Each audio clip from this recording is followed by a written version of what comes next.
బంగారు కుటుంబాలుగా ఎంపికైన వారికి ప్రభుత్వ సంక్షేమ పథకాల్లో కోత ఉండబోదని ముఖ్యమంత్రి చంద్రబాబు స్పష్టం చేశారు. సంక్షేమ పథకాలకు P4 కి సంబంధించడం లేదని, ఈ విషయం ప్రజలకు అర్థమయ్యేలా చెప్పాలని ప్రజా ప్రతినిధులు అధికారులకు సూచించారు. సంక్షేమం కొనసాగిస్తూనే బంగారు కుటుంబాలకు ఆర్థిక చేయూత అందిస్తామని చెప్పారు.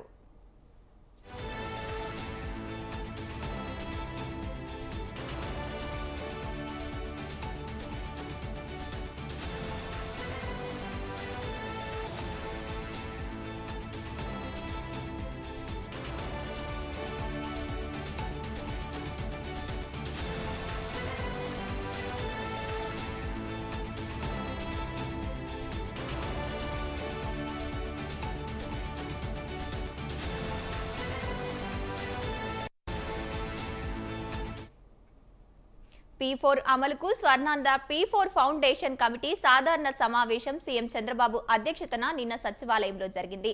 ఈ సందర్భంగా జరిగిన వీడియో కాన్ఫరెన్స్ కు ప్రజా ప్రతినిధులు, జిల్లా మండల స్థాయి అధికారులు హాజరయ్యారు.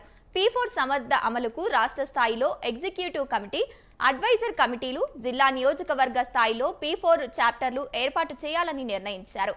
P4 స్ఫూర్తిని చాటేలా రూపొందించాలని లోగోలు చంద్రబాబు ఖరారు చేశారు. దీన్ని ప్రజల్లోకి తీసుకెళ్లేలా ప్రణాళికను రూపొందించాలని ఆదేశించారు.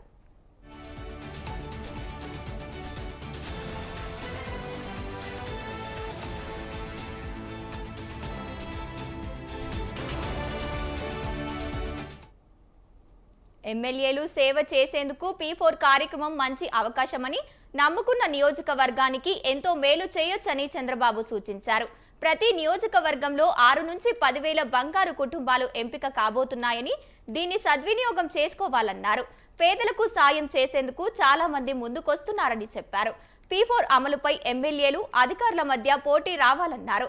స్థానికంగా ఏ నియోజకవర్గంలో పరిశ్రమలు ఉంటే వారు అక్కడికి బంగారు కుటుంబాలను దత్తత తీసుకునే విధంగా అమలు చేస్తామని స్పష్టం చేశారు. ధనవంతులు, పేదలు ఉండని ఏజెన్సీ ప్రాంతాల్లో బంగారు కుటుంబాలకు మార్గదర్శకాలను అనుసంధానించడంపై ప్రభుత్వం శ్రద్ధ పెడుతోందని చంద్రబాబు అన్నారు.